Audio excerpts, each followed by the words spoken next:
दोस्तों जय मां आदिशक्ति। कैसे हैं आप सब? आई होप बहुत अच्छे होंगे। क्या आपने कभी सोचा है कि आप रोज भगवान का नाम जपते हैं, मंत्रों का जाप करते हैं, फिर भी जीवन में स्थिरता नहीं आती? आप माला तो फेरते हैं, फिर भी मन चंचल रहता है और वो आनंद, वो शक्ति जिसकी बातें संत महात्मा करते हैं, वो क्यों नहीं मिलती? हो सकता है आप भी उन 3 सामान्य लेकिन घातक गलतियों में से कोई एक कर रहे हों, जिनकी वजह से आपकी साधना अधूरी रह जाती है।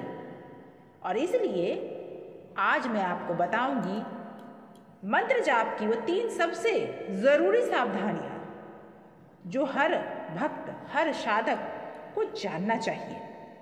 सबसे पहला, बिना भावना के जप अधूरे होते हैं। नाम जाप सिर्फ एक शब्दों का दोहराव नहीं है। कोई मंत्र भी अगर आप जपते हैं तो सिर्फ वो शब्दों का दोहराव नहीं है, यह आत्मा और परमात्मा के बीच की एक मौन बातचीत है। लेकिन जब हम सिर्फ जीभ से मंत्र बोलते हैं और मन मोबाइल, ऑफिस के किसी काम, किसी झगड़े में भटकता रहता है, तो वो मंत्र नहीं, सिर्फ ध्वनि होती है। शास्त्र कहते हैं बिना भाव के किया गया जप कभी सिद्ध नहीं होता। तो क्या करें इसके लिए? इसके लिए आपको शांत बैठना चाहिए। 2 मिनट शांत बैठें, आंखें बंद करें और प्रभु को अपने हृदय में महसूस करें। फिर भाव से, प्रेम से नाम लें, जैसे एक बच्चा माँ को पुकारता है। लाखों बार के जप से अधिक फलदायी होगा आपका ये जप। दूसरी सावधानी, क्या आपने कभी देखा है कि देवता भी तपस्या के लिए जंगल, गुफा या एकांत स्थान चुनते हैं? जी हाँ दोस्तों, आपने कई बार इस बात को जाना और समझा है, क्योंकि जप की शक्ति वातावरण पर निर्भर करती है। अगर आप माला लेकर बैठे और सामने टीवी चल रहा हो या मोबाइल पे बार बार नजर जा रही हो, तो ऐसे जगह पर मन केंद्रित नहीं होता, या फिर बस बिस्तर पर लेटे लेटे माला फेर रहे हो, तो उसका प्रभाव वैसा नहीं होता जैसा शुद्ध आसन और समय पे किया जाता है वैसा होता है। उसका समाधान ये है कि या तो ब्रह्म मुहूर्त में मंत्र का जाप करें, नाम जाप करें। सबसे पवित्र समय होता है वो 3 से लेकर 6 बजे के बीच। एक स्थान, शांत स्थान, स्वच्छ स्थान का चुनाव करें जहाँ नेगेटिविटी ना हो, पॉजिटिविटी हो। सुखद आसन में बैठें, कमर सीधी, रीढ़ की हड्डी सीधी करके, और उसके बाद जप करें। जैसे ही आप वातावरण और शरीर के साथ लेते हैं, आपका मन स्वयं ध्यान में उतरने लगता है।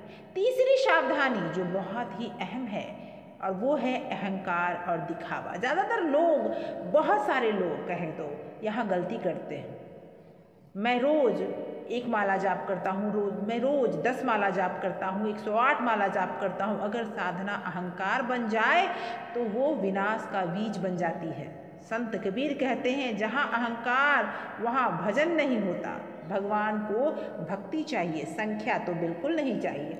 आपके जप की माला की गिनती से ज़्यादा मायने रखता है आपका समर्पण, आपका मौन, आपका प्रेम।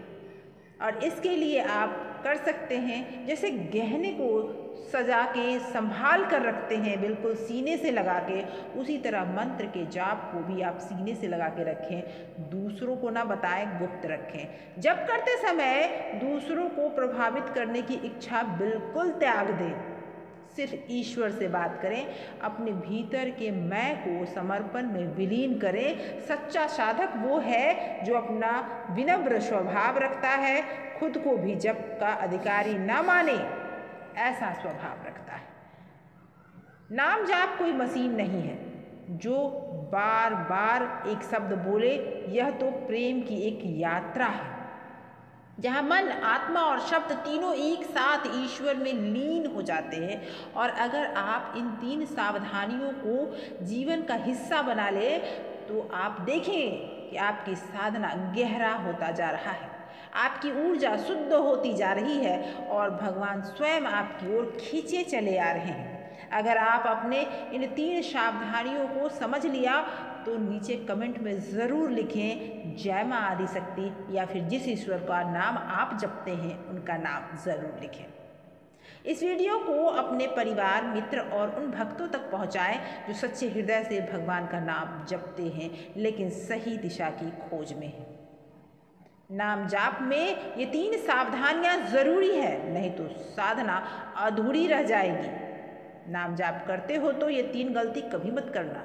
Thank you so much for watching.